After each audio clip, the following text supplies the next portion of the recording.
नमस्कार। आज हम 50 क्वेश्चन सॉल्व करेंगे। गुप्त साम्राज्य और अन्य राज्यों का भारत राजस्थान के प्राचीन इतिहास पर क्या प्रभाव पड़ा। पहला क्वेश्चन है कि गुप्त साम्राज्य की स्थापना किसने की थी। तो गुप्त राज्य की जो स्थापना है वो श्री गुप्त ने की थी और गुप्त वंश की स्थापना लगभग 240 ईस्वी में श्री गुप्त ने की, जो कि हालांकि वास्तविक विस्तार उसके वंशजों चंद्रगुप्त प्रथम और समुद्रगुप्त के समय हुआ था, लेकिन इसका जो स्थापना है वो श्री गुप्त ने 240 ईसा पूर्व की थी। नंबर 2 क्वेश्चन है कि गुप्त काल को इतिहास में किस नाम से जाना जाता है। तो गुप्त काल को किस नाम से जाना जाता है? स्वर्ण युग, बी से। गुप्त काल को भारतीय संस्कृति का स्वर्ण युग कहा जाता है क्योंकि इस काल में कला, साहित्य, धर्म और स्थापत्य कला में अत्यधिक प्रगति हुई थी। नंबर 3 क्वेश्चन है, यह है प्रयाग प्रशस्ति किसके शासनकाल से संबंधित है। तो प्रयाग प्रशस्ति समुद्रगुप्त ऑप्शन बी। प्रयाग प्रशस्ति हरिसेन द्वारा लिखी गई थी। इसमें समुद्रगुप्त की विजयों का वर्णन है और ये इलाहाबाद स्तंभ पर अंकित है और राजस्थान की कई जनजातियों का उल्लेख करती है। क्वेश्चन नंबर 4, प्रयाग प्रशस्ति में राजस्थान की किन जनजातियों का उल्लेख है। प्रयाग प्रशस्ति में, तो प्रयाग प्रशस्ति में मालव है, योद्धे है, अर्जुनायन है, माद्रक है और अबीर, इन कई जनजातियों का उल्लेख मिलता है। तो इसका ऑप्शन होगा ए। गुप्त काल में राजस्थान से होकर कौन सा प्रसिद्ध राजमार्ग गुजरता था। तो गुप्त काल में राजस्थान से होकर तो उत्तरापथ मार्ग प्राचीन भारत का प्रमुख व्यापारिक मार्ग था, जो उत्तर भारत से पश्चिमी भारत के बंदरगांव तक जाता था। राजस्थान इसका एक महत्वपूर्ण हिस्सा था। गुप्त शासक मुख्य रूप से किस धर्म के अनुयायी थे। तो ये तो मुख्य रूप से वैष्णव धर्म के संप्रदाय अनुयायी थे।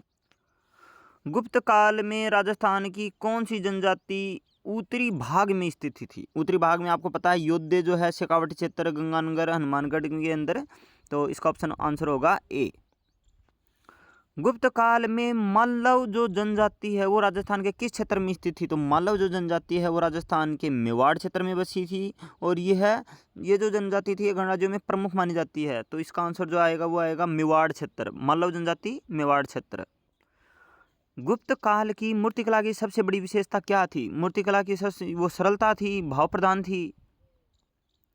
अगला क्वेश्चन है कि प्रयाग प्रशस्ति किसने लिखी थी। तो प्रयाग प्रशस्ति जो है वो हरिसेन ने लिखी थी। कि प्रयाग प्रशस्ति हरिसेन नामक कवि जो कि एक मंत्री था, जिसने समुद्रगुप्त की विजयों का वर्णन इसके अंदर अंकित किया था। अगला क्वेश्चन है कि गुप्त काल में राजस्थान की जनजातियों ने अपनी स्वतंत्रता किससे प्रदर्शित की थी।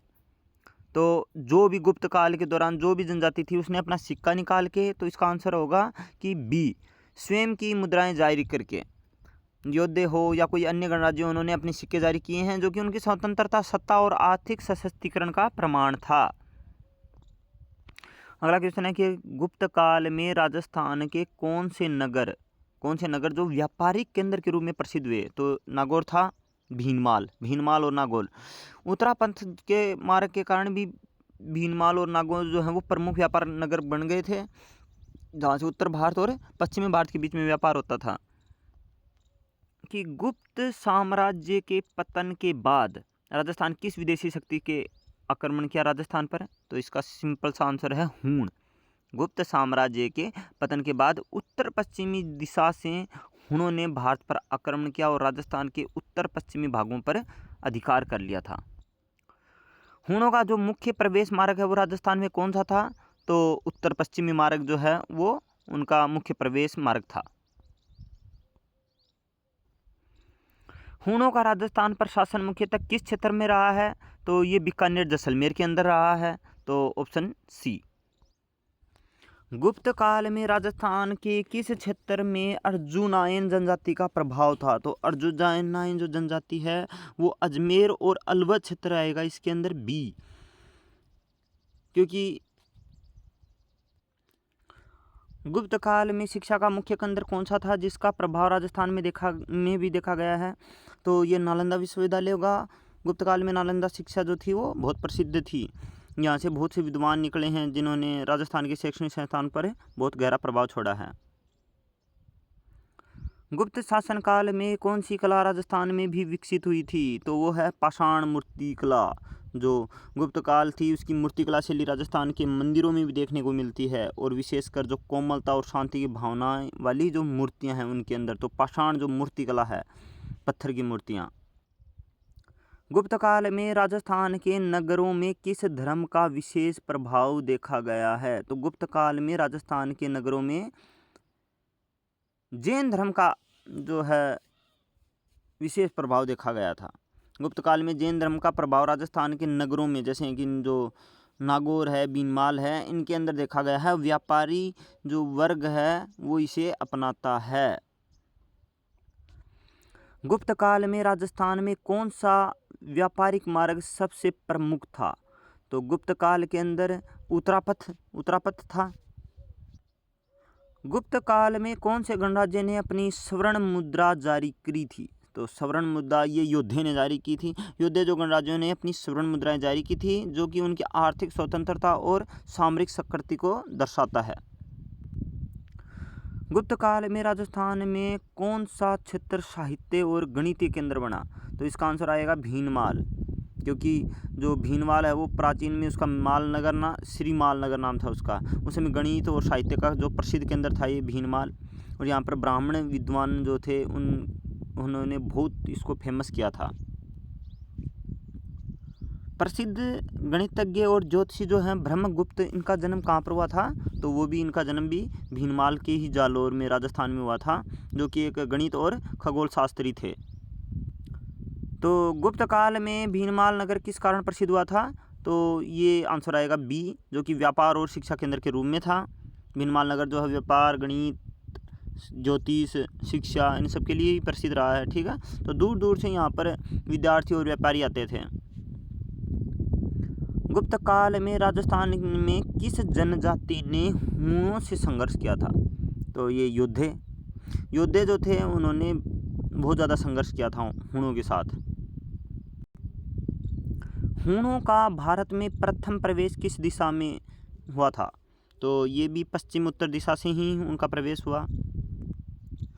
हूणों का प्रमुख आक्रमण भारत के किस शासक के शासनकाल में हुआ था? तो ये प्रश्न बहुत इंपॉर्टेंट है, और इसका उत्तर होगा डी, स्कंदगुप्त।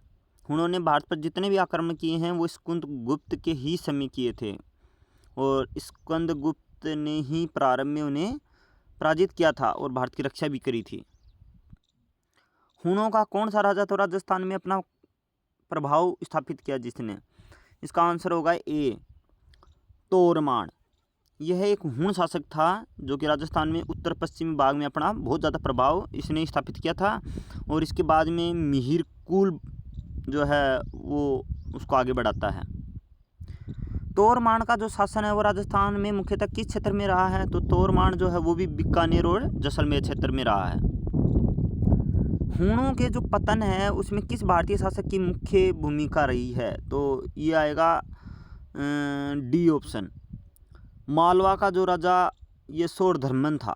यशोधर्मन मालवा का राजा था, उसने मिहिर कुल को पराजित करके हूणों की शक्ति को समाप्त किया था। इससे क्या हुआ कि राजस्थान में हूणों के नियंत्रण से मुक्त हुआ था। हूणों के भारत में आगमन का सबसे बड़ा प्रभाव क्या पड़ा था? तो हूणों के बाद में गुप्त साम्राज्य का पतन हुआ था, तो आंसर बी आएगा।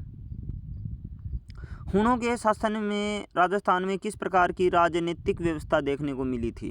तो यह आएगा विकेंद्रीकृत क्षेत्रीय शासन, इसका आंसर। मिहिर कुल किस धर्म का कट्टर विरोधी माना जाता है? ये क्वेश्चन बहुत बढ़िया है। तो जो मिहिर कुल जो था वो बौद्ध धर्म का जो कट्टर विरोधी था, उसने कई बौद्ध विहारों और स्तूपों को तुड़वाया था। हूणों के पतन के बाद राजस्थान में कौन सी शक्ति उभरी थी? तो हूणों के बाद में प्रतिहार आए थे, तो इसका आंसर हो जाएगा बी। हूणों के आक्रमण का राजस्थान पर दीर्घकालिक प्रभाव क्या पड़ा है? तो इनमें क्या दीर्घकालिक प्रभाव पड़ा था, ये आएगा व्यापार मार्ग नष्ट हो गए थे हूणों के आक्रमण के कारण और क्षेत्रीय राज्यों का उदय हुआ था। हूणों के पतन के बाद राजस्थान में सबसे पहले किस शक्ति ने उभार लिया, तो गुर्जर प्रतिहार आएगा इसका आंसर सी। गुर्जर प्रतिहार वंश की स्थापना किसने की थी, तो नागभट्ट प्रथम है, ए आंसर। नागभट्ट प्रथम ने अरबों को कहाँ पर पराजित किया था, तो ये इनको बहुत बढ़िया क्वेश्चन है। अरबों को कहाँ पर, तो ये आएगा राजस्थान के पश्चिमी सीमा के ऊपर। गुर्जर प्रतिहार वंश का सबसे प्रसिद्ध शासक कौन था, तो गुर्जर प्रतिहार का सबसे जो सर्वश्रेष्ठ मान लो, प्रसिद्ध मान लो जो शासक था वो है मिहिर भोज। गुर्जर प्रतिहार वंश किस धर्म के संरक्षक थे, शैव और वैष्णव धर्म के संरक्षक थे। गुप्त काल में राजस्थान में कौन सा नगर जो है वो गणित और खगोल शास्त्र के लिए प्रसिद्ध था, तो इसका आंसर आएगा भीनमाल। नागौर जो है वो किसके लिए प्रसिद्ध था, गणित और खगोल शास्त्र के लिए। ये क्वेश्चन भी मोस्ट है। मिहिर भोज को आदि वराह की उपाधि क्यों दी जाती है, मिहिर भोज को आदि वराह की उपाधि इसलिए जाती है, इसका आंसर आएगा बी, क्योंकि वो विष्णु भगवान के वराह अवतार के भगत थे। इसके बाद में हमारा लास्ट जो इम्पोर्टेंट क्वेश्चन है वो है कि गुप्त और गुप्तोत्तर काल में राजस्थान के इतिहास की सबसे प्रमुख विशेषता क्या थी, तो इसमें आएगा आंसर सी, गणराज्यों, हूणों और प्रतिहारों का कर्मिक प्रभाव और स्थानीय शक्ति का उभार उस टाइम में हुआ था।